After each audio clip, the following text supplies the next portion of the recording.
This is one of the most insidiously haunting pieces of literature I have ever read. I'm going to be very honest with you. When I found this poem, I've never read this poem before this month, before preparing for this video. Setting into this month last year for Horror Fest, it was really October. I did basically 31 videos on Edgar Allan Poe in 31 days, and that was something of a journey. I have done Octobers in the past where I have read things that I knew were horror type literature, things like that. But I kind of just Googled, what are some of the most haunting poems, asked ChatGPT a bunch of different sources, and this one kept coming up. And I thought, okay, well, from the title, A Child's Nightmare, maybe it's going to be kind of hokey, right? That is not the case if you are willing to really give yourself over to the literature a little bit, because this is a poem that is absolutely wild. Welcome to Strip Cover Lit, where we squeeze the bigger picture out of literature. I'm Adrian Fort. We are here for another poetry discussion, which will appear in three separate playlists here on the channel: the Horror Fest 2024 playlist, the Poetry Discussion playlist, cruising towards 600 poems strong, and now the horror playlist in general. Let's just get into it. Through long nursery nights he stood by my bed, unwearying, loomed, gigantic, formless, queer, purring in my haunted ear, the same hideous nightmare thing, talking as he lapped my blood in a voice cruel and flat, saying forever, cat, cat, cat.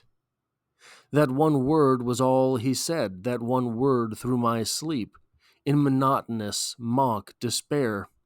Nonsense may be light as air, but there's nonsense that can keep horror bristling round the head. When a voice cruel and flat says, forever, cat, cat, cat.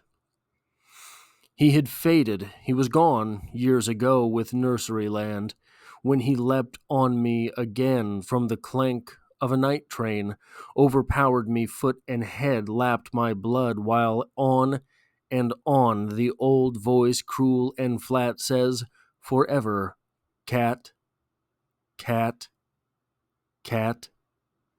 Morphia drowsed, again I lay in a crater by Highwood. He was there with straddling legs, staring eyes as big as eggs, purring as he lapped my blood, his black bulk darkening the day, with a voice cruel and flat, cat, cat, cat, cat. He said, cat, cat. When I'm shot through the heart and head, and there's no choice but to die, the last words I'll hear, no doubt, won't be charge or bomb them out, nor the stretcher bearer's cry, let that body be, he's dead, but a voice cruel and flat saying forever, cat, cat, cat. So, what we have here in the early poem is simply someone recollecting that there was something that haunted them. Seems simple enough. But even through adulthood, that voice inside his head saying cat, cat, cat. Then we have a flash forward. This is someone who has seen battle. This is someone who seems to be still in battle, a soldier, as was Robert Graves. Someone who knows that there is arbitrage on the battlefield, and sometimes people do not get medical attention because that medical attention is for naught. That there are people who will hear the medical attention say, no, doesn't matter. We have other people who we can save. This one is gone. Still alive, but gone. This individual, our speaker, who is in battle, who knows a battlefield, is saying that even if I'm shot and gone, and I hear that nightmarish idea that someone cannot save me. The thing that will haunt me is not impending doom. The thing that will haunt me is not that I was shot. I will not be laying there on the battlefield crying for my family. I will be fearing the shadow man who says, "Cat, cat, cat." So why would this be so insidious? How is this not just something fanciful and paranoid speaking in this way? Well, what this is really saying, in my opinion, is that there are things that happen to you in childhood that will follow you for the rest of your life, some type of abuse. Now, here in the poem, all we have are basically the conclusions that we can draw from the word cat. But it's not completely all that we have. Through long nursery nights he stood by my bed unwearying. This seems like abuse. In fact, this seems like a very particular type of abuse. Not really able to talk in depth about that on this platform, but I think you will follow along. A visitor to a child at night that is haunting this individual for the rest of his life.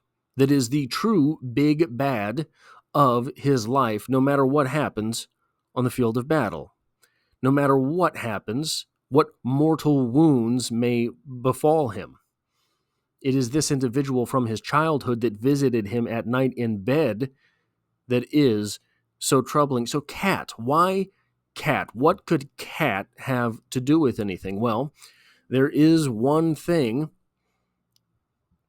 Though cats are not as prolific with licking their owners as are cats, cats do that.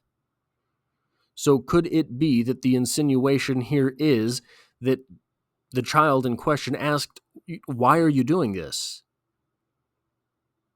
And that gigantic, formless individual, that shadow man, said, "No, don't think of it this way. Think of it like a cat. A cat does these things." So here we have this individual haunted through his entire life by these things which happened to him in bed as a child,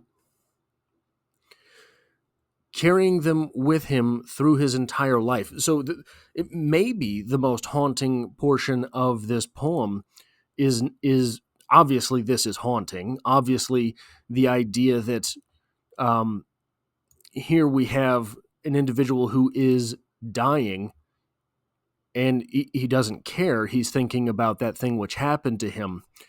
Maybe the most haunting part of this is the verisimilitude of this stanza here. He had faded, he was gone, years ago with Nurseryland, when he leapt on me again from the clank of a night train, overpowered me foot and head, lapped my blood, while on and on the old voice, cruel and flat, says, "Forever, cat, cat, cat." What this suggests to me, so we have a little bit here of this individual sort of going through and giving us little hints that he's not had a very good life in the time thereafter. We have hints here that this individual being overtaken on a night train. Now, sure, maybe he's just traveling. Maybe he's a vagabond. Maybe he cannot find purchase in this life. Maybe he is someone who has never put things together for himself because of this overwhelming fear. This stanza here suggests that he had found himself lost. To me, suggests that he has found himself lost, has been derailed, if you will, in life. And in this moment, where he is truly hitting bottom on that night train, aimlessly wandering the earth, not sure what has happened to him, not sure why he cannot put things together, not sure why he cannot seem to make a life for himself. It comes back to him. He had faded. That shadowy figure had gone. I had forgotten it. I had suppressed these memories when I was ruining my own life. I had suppressed these memories. And then he came back to me, and I remembered. Now, it's possible that the individual in question that is fighting in this war, the war that we have at the end here, so maybe it's symbolic, right?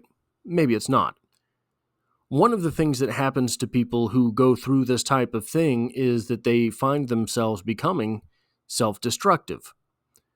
Oftentimes, people who go through these things find themselves without the real knowledge of why they cannot put value on their own life and end up as a weary wanderer, as we seem to have him in the poem up here.